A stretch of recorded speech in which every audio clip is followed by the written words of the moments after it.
오늘은 43번째 맞는 장애인의 날입니다.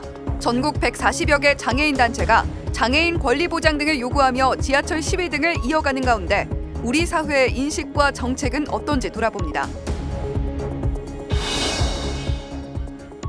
저출산 시대 정부가 출산율을 높이기 위해 비혼 출산 가정에도 동일한 출산 혜택을 주는 정책을 도입하겠다고 밝혔습니다. 비혼 동거와 출산이 늘고 있는 현상, 가톨릭의 시선에서 짚어봅니다. 성경이나 교리서의 내용을 그림으로 나타내는 성화를 이콘이라 합니다. 돌아오는 주말 관람해보면 좋을 전시, 이콘연구소 설립 20주년 기념전을 소개합니다.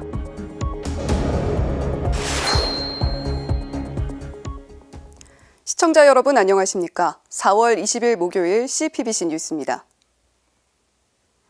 오늘은 장애인에 대한 이해와 복지 증진을 위해 제정된 장애인의 날입니다. 가속화하고 있는 기후위기는 장애인들의 안전과 무관하지 않은데요. 화재와 호우 등 기후재난에 장애인들은 더 큰 위협을 받을 수밖에 없기 때문입니다. 서울대교구 사회사목 담당 교구장 대리 유경촌 주교는 장애인의 날 담화를 통해 이러한 현실을 지적했습니다. 장애인의 안전한 삶을 위한 유주교의 제언과 권고를 김형준 기자가 정리했습니다. 지난해 여름 폭우로 참변을 당했던 서울 관악구 반지하 가정. 발달장애인 가정으로 미처 몸을 피하지 못했던 것으로 알려져 전 국민의 안타까움을 샀습니다. 기후위기로 인해 더욱 참혹해지고 있는 자연재해에 장애인들은 더 취약할 수밖에 없습니다. 실제 화재 시 장애인 사망자 비율은 57.4%, 전체 비장애인 사망자 비율인 12.1%보다 4배 이상 높습니다. 서울대교구 사회사목 담당 교구장 대리 유경촌 주교가 장애인의 날을 맞아 발표한 담화에서 기후위기로 인한 재난 속 장애인들에 대한 관심을 촉구한 이유입니다.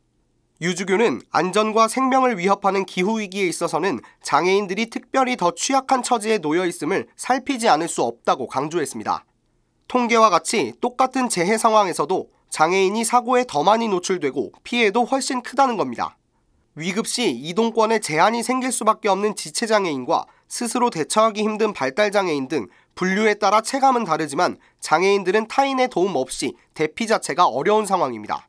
유 주교는 이러한 현실 속에서 장애인의 안전을 위한 정부의 실질적 노력이 수반돼야 한다고 역설했습니다. 특히 분야별 장애인 당사자들로부터 기후위기로 인한 당면 문제의 심각성을 파악할 필요가 있다며 생계비 지원과 상담기관 연계 등 맞춤형 지원이 이뤄져야 한다고 밝혔습니다. 그리스도인들의 노력도 빼놓을 수 없습니다. 유 주교는 재난과 위기 상황에 노출되고 있는 장애인을 찾아 관심을 기울여야 한다며 사도직 단체들이 관심을 기울여 그들을 찾아내고 필요한 지원을 아끼지 않아야 할 것이라고 말했습니다.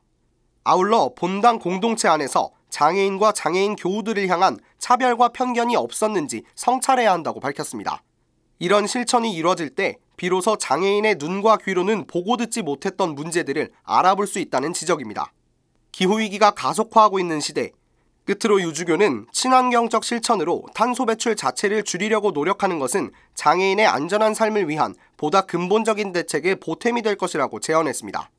CPBC 김형준입니다. 올해로 장애인 차별금지법이 시행된 지 15주년입니다. 우리 사회의 장애인에 대한 인권의식을 고취시킨 법인데요. 변화하는 사회 현실을 반영하지 못한 데다 장애인 인권 보장에 미흡해 개정해야 한다는 주장이 나오고 있습니다.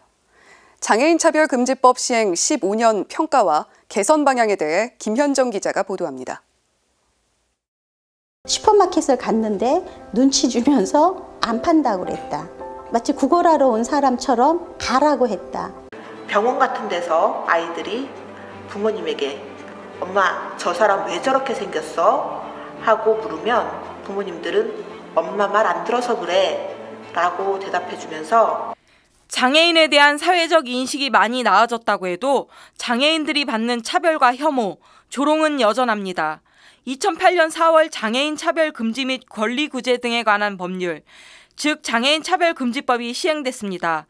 장애를 이유로 차별받지 않을 권리를 법으로 규정한 인권법입니다. 이 법은 장애인 인권을 견인했다는 평가를 받고 있습니다. 다만 이 법이 시행된 지 15년이 흘러 사회 현실도 변화했고 실질적으로 장애인의 인권을 보장하기엔 한참 부족하다는 지적이 나오고 있습니다.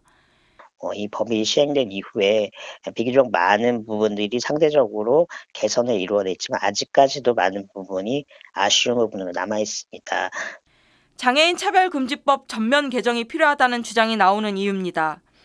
현행 장애인 차별금지법은 장애인에 대한 직간접적 차별과 괴롭힘, 그리고 장애인 관련자에 대한 차별을 금지하고 있습니다.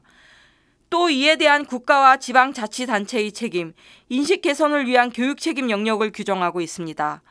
하지만 장애에 대한 개념이 협소한 데다 강제성도 부족하고 대부분의 사항을 시행령에 위임하거나 단계적 시행으로 규정하고 있어 법 적용을 무력화하고 있다는 지적이 제기돼 왔습니다. 많은 부분은 시행령의 미비점이나 이 적용 대상의 단계적 적용 때문에 실제로 장애인이 느낄 수 있을 정도로 장애인 차별이 개선되지는 않았었습니다.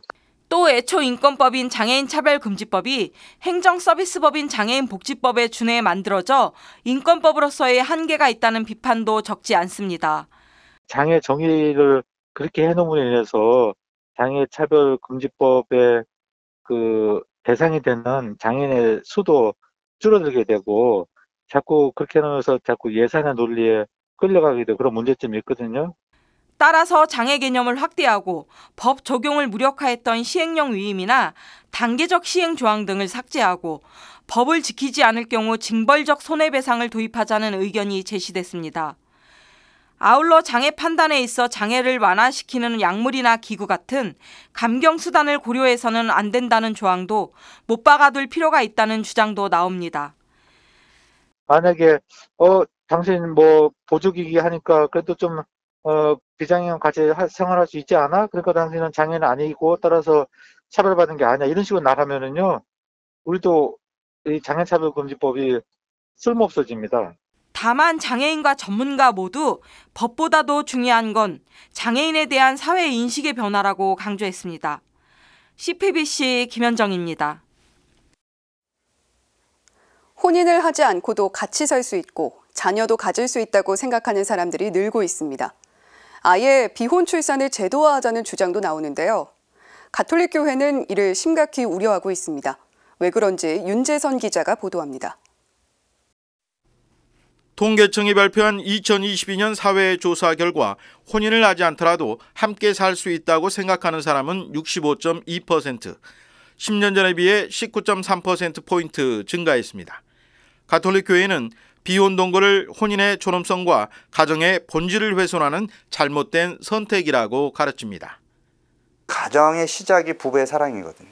온전히 서로를 내어주는 그런 사랑을 거기서 만들어가면서 함께 성장하고 성숙하는 것. 그리고 그 혼인의 본질 안에 새 생명의 출생과 양육이 본질적으로 포함되어 있다는 것이 교회의 가르침이거든요. 윤석열 대통령 주재로 열린 올해 첫 저출산 고령 사회위원회.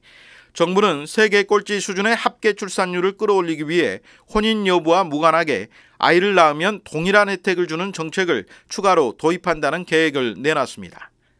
서울대교구 생명위원회 사무국장 박정우 신부는 이혼율이 심각하고 자녀 양육마저 불안정한 상황에서 이런 계획은 한마디로 모순이라고 지적합니다.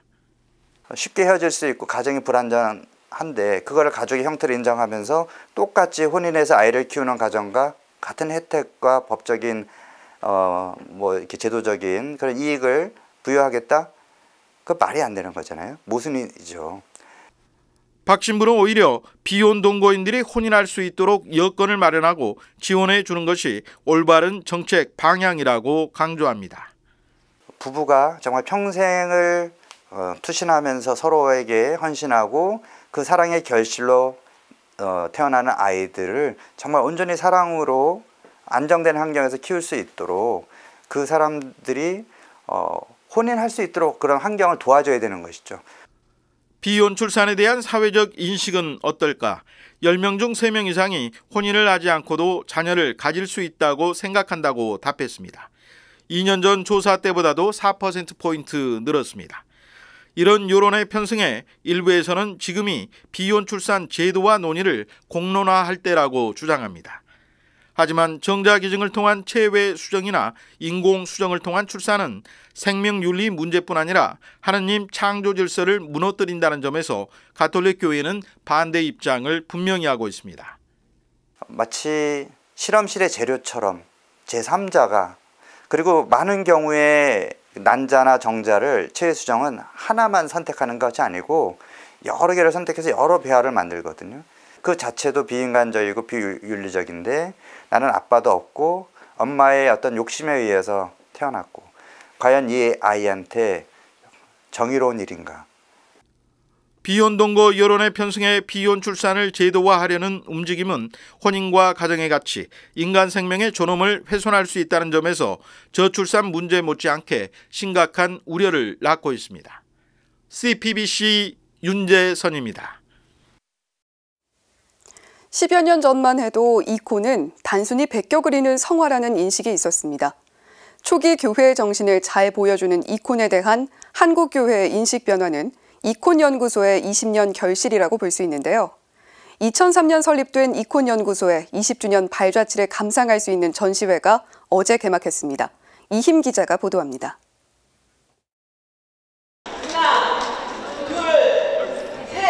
서울대교구장 정순택 대주교를 비롯해 이혼연구소장 장근성 신부, 최광희, 신지철 신부와 관계자들이 테이프를 자릅니다.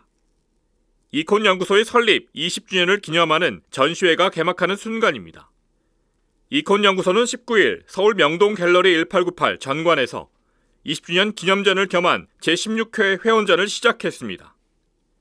이혼은 그리스어로 모상, 형상을 뜻하는 단어입니다. 신앙의 대상, 교리서, 성경의 내용을 눈으로 볼 수 있게 시각화한 성화를 의미합니다. 이혼은 언뜻 보기엔 엇비슷해 보입니다. 하지만 이 세상에 똑같은 이혼은 단 한 점도 없습니다. 성경 필사본은 내용은 같아도 똑같은 필사본이 없는 것과 같습니다. 이혼은 성화이지만 그린다고 하지 않고 쓴다고 표현합니다. 감상하는 것도 본다가 아니라 읽는다고 합니다. 초기 그리스도 공동체에서 유래한 이혼은 글을 모르는 이에게도 유용했습니다. 주님의 말씀과 성경, 교리를 오리 없이 쉽게 가르치기 위한 성화였던 겁니다. 하지만 르네상스 시대를 거치면서 이혼은 세간의 관심사에서 멀어졌습니다. 그래서 초기 형태를 그대로 유지한 동방교회의 미술로만 인식하는 이들이 많은 겁니다. 그러다 서방교회는 1965년 제2차 바티칸 공의회를 계기로 공의회 정신에 따라 초기 교회의 정신을 되찾는 작업을 펼쳤습니다. 창의적이고 육감적인 아름다움에서 영적인 아름다움을 추구하기 시작하면서 이혼의 재발견이 시작됐습니다. 서울대교구의 이혼연구소 설립은 이러한 교회의 흐름에 발맞춘 행보인 셈입니다. 20년 전 정웅모 신부가 서울 보문동 노동사목회관에서 가톨릭 미술 아카데미 이혼반을 만들고 러시아에서 이혼을 공부한 장근선 신부가 귀국하면서 이혼연구소가 설립됐습니다. 이혼연구소는 그동안 221명의 졸업생을 배출했으며 현재 127명이 작가로 활동하고 있습니다. 배출한 졸업생 수보다 더욱 중요한 것은 20년간 이혼연구소가 세운 결실입니다. 현재는 우리 이혼연구소뿐만 아니라 다른 교구에도 이혼의 모급과 이혼의 영성이 널리 퍼져가고 있는 것으로 알고 있습니다. 거기에 아주 큰 역할을 해주셨고 이혼 안에 담겨있는 영성을 통해서도 우리 교우분들이 더 깊은 신앙으로 인도되는 전시회는 영혼의 빛을 따라서라는 주제로 오는 27일까지 갤러리 1898에서 열립니다. CPBC 이힘입니다. 오늘 CPBC 뉴스는 장애인의 날을 맞아 서툰 수어로 남아 마무리 인사를 드리려 합니다. 사람은 모든 권리와 자유를 누릴 자격이 있다는 것을 기억하며 오늘 뉴스를 마칩니다. 시청해주신 여러분 고맙습니다.